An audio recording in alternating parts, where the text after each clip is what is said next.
Good day, everyone. My name is Charles Adimas, and this is Ita Talk.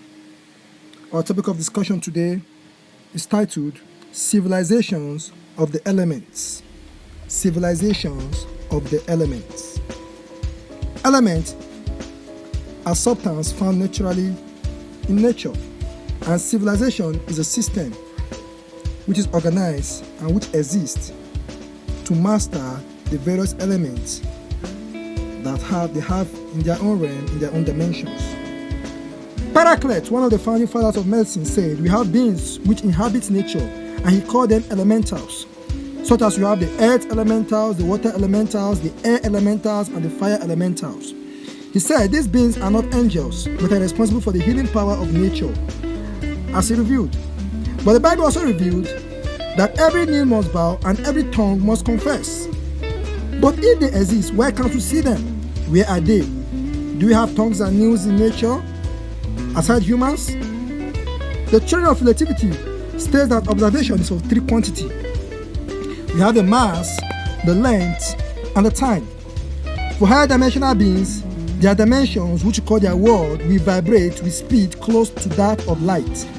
Speeds which will cause the following: the relativistic action. Their dimension will be more massive, and the dimension will be caught up in space and time, and the dimension will be very slow in time, if not zero, because at the speed of light, time approximately freezes. If they happen to leave their dimensions to us, relativistic effects will also be reversed. These beings will be tall like giants. These beings will be less massive and will pass through walls and barriers. And these beings will be old fast enough and they will decay quickly in time. These beings, in conclusions, we can call them aliens, we can call them angels, we can call them higher powers. But one thing we know, can these beings survive? Their dimension to be more massive, their dimension to be caught up in space, and time affects them rapidly.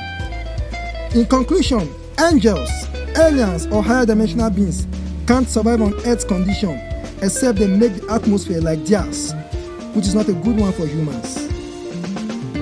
So if angel or the higher powers, if they happen to come to this world, just as we have angelic beings being shown, being told, and being recorded to have existed in civilizations. But if such a beings have existed in civilization past, they can't survive in nature. They can't survive in an atmosphere. They can't have the strength to survive, because one thing is that they will get old fast enough. Time will really affect them to decay, and they will be less massive, and they will pass through barriers and walls, and they will not be able to be contained in our atmosphere. Out of them will not be able to contain them. Nikola Tesla stated that all these dimensions, why can't we see them? It's because all these dimensions, they are existing in different vibrational states. He said if you want to study the universe, study vibration. Nikola Tesla said that if you want to study the universe, you need to unlock the mystery of vibration, so that if every realm that we know is in vibrational state, our world is approximately not vibrating, and the higher dimensional world are vibrating very fast, close to the speed of light. Just as we have in a movie called Epic, a cartoon, where we see a guy travel to a higher dimension and he shrunk to a lesser scale, and in that dimension, though you can feel your height the same way with theirs, but because of when you're observing our dimension, you discover our dimension is like a slow motion movie. So when they happen to project themselves to our dimension, they appear in a symmetrical reverse direction, which will make them tall like giants. So what can we say? We can say that aliens can't survive our condition until they make their atmosphere like ours, and which is not a good one for humans. Thank you for listening to me.